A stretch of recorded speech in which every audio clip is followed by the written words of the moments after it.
श्रीपादराजं शरणं प्रपद्ये. कधीकधी आयुष्य मोठ्या आवाजात कोसळत नाही, ते हळूहळू आतून ढासळतं.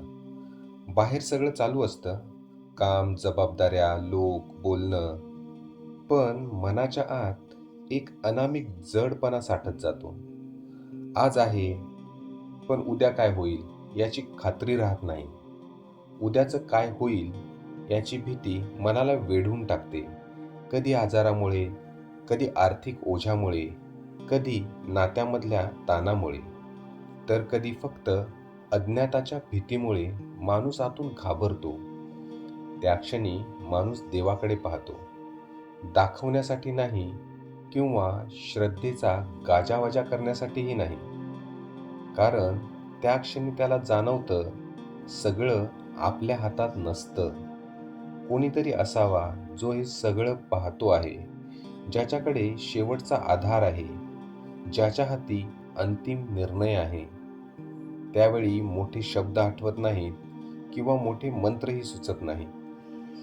त्याच वेळी मनातून एक भावना वर येते, श्रीपादराजं शरणं प्रपद्ये. हा मंत्र उच्चारासाठी नाही, हा मंत्र दाखवण्यासाठी नाही. हा मंत्र म्हणजे पूर्ण शरणागतीचा स्वीकार. आता हा मंत्र हळूहळू शब्दन-शब्द समजून घेऊ. श्रीपाद. श्री म्हणजे पवित्रता, मंगलता, ऐश्वर्य. पाद म्हणजे चरण. श्रीपाद म्हणजे ते दिव्य चरण ज्या चरणांपाशी संपूर्ण सृष्टी नतमस्तक होते. येथे राजा आणि रंक दोघेही समान होतात. हे फक्त नाव नाही, ही एक अवस्था आहे, जिथे माणूस पहिल्यांदाच आपलं ओझं खाली ठेवतो. राजम. राजम म्हणजे राजा, पण इथे राजा म्हणजे सिंहासनावर बसलेला राजा नव्हे. येथे राजा म्हणजे जो आपल्या आयुष्याच्या सुखदुःखावर, योग अयोगावर आणि योग्य वेळेवर राज्य करतो. आपण जे शब्दात सांगू शकत नाही, तेही त्याला आधीच माहीत असते. असा राजा.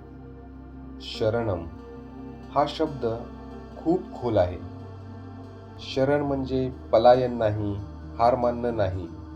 शरण म्हणजे मी प्रयत्न केले, मी धडपडलो, मी सगळं करण्याचा प्रयत्न केला, पण आता मी थकलो आहे. आता मला मार्गदर्शन हवं आहे. शरण म्हणजे आपल्या अहंकाराचा भार खाली ठेवणं, आणि हे करणं कमजोरी नाही, हे करणं म्हणजे एक खरं धैर्य आहे. प्रपद्ये.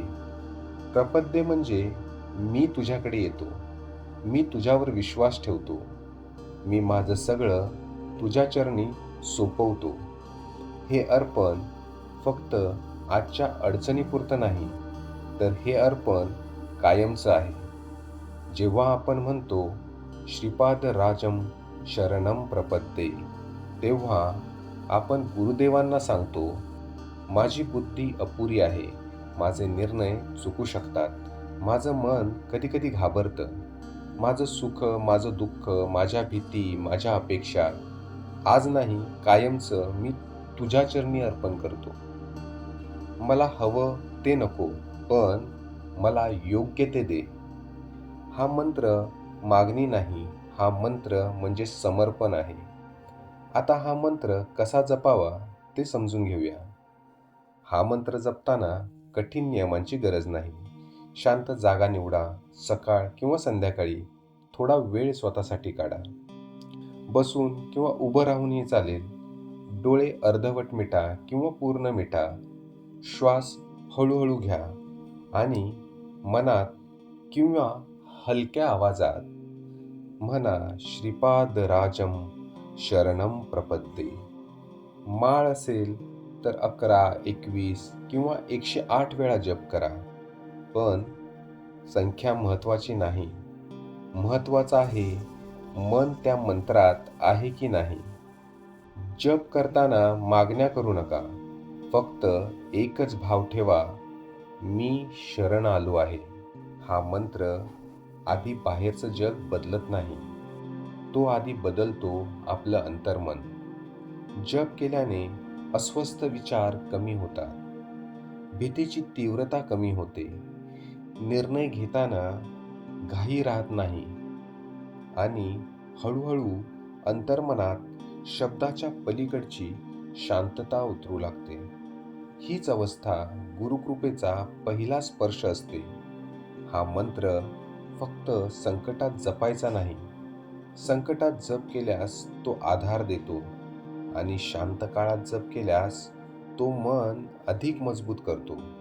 म्हणूनच हा मंत्र जीवनभराचा सोबती आहे. आता थोडा वेळ शांत राहा. डोळे बंद करा. एक दीर्घ श्वास घ्या आणि मनात हळूच म्हणा, श्रीपाद राजम शरणम प्रपद्ये. काही मागू नका, फक्त शरण या. कारण पूर्ण शरण जातात त्यांना गुरुदेव कधीच एकटं सोडत नाही. कधी लगेच नाही, पण योग्य वेळी नक्कीच. जय श्रीपाद श्रीवल्लभ. जय दत्तात्रेय.